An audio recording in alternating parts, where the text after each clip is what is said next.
Beaucoup de CL, Léa Salamé ne mâche pas ses mots sur France Inter face à Vincent de Dienne. Léa Salamé n'a pas tourné autour du pot face à Vincent de Dienne dans la matinale de France Inter. Après quelle époque? Sur France 2 le samedi soir, Léa Salamé s'empare des ondes dans la matinale de France Inter. Chaque jour en semaine à partir de 9h20, la journaliste reçoit à son micro des célébrités de tous horizons qui font l'actualité sociale et culturelle.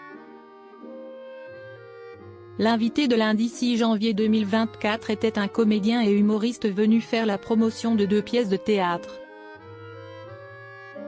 Alors qu'on l'a vu au cinéma dans la comédie musicale Jolie Jolie de Diastème, Vincent de Dienne monte sur les planches pour donner vie aux mots de Jean-Luc Lagarce. D'ici quelques semaines, il interprétera l'un des rôles principaux de Juste la fin du monde, précédemment adapté par Xavier Dolan sur grand écran, en parallèle d'un seul en scène, Il ne m'est jamais rien arrivé, tiré des journaux intimes du même auteur.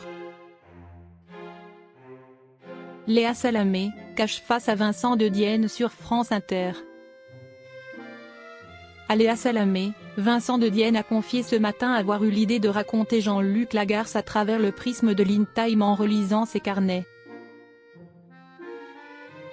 Ce sont des notes, sur ce qu'il voit au cinéma, ce qu'il voit au théâtre, ce qu'il voit dans l'actualité, ce qu'il se passe dans sa famille, ses histoires de CL, a-t-il décrit en direct.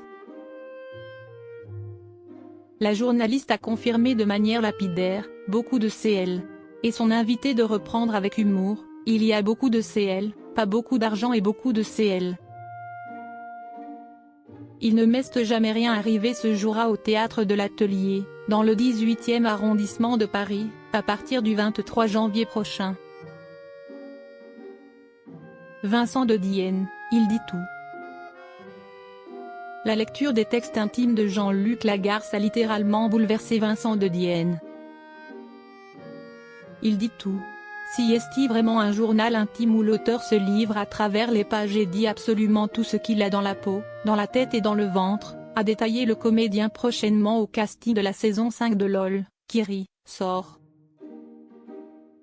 Ça m'a semblé intéressant de faire un diptyque entre un personnage, qui vient annoncer sa mort à ses proches, qui ne dit rien, dont les membres de la famille ignorent absolument tout de sa vie à Paris.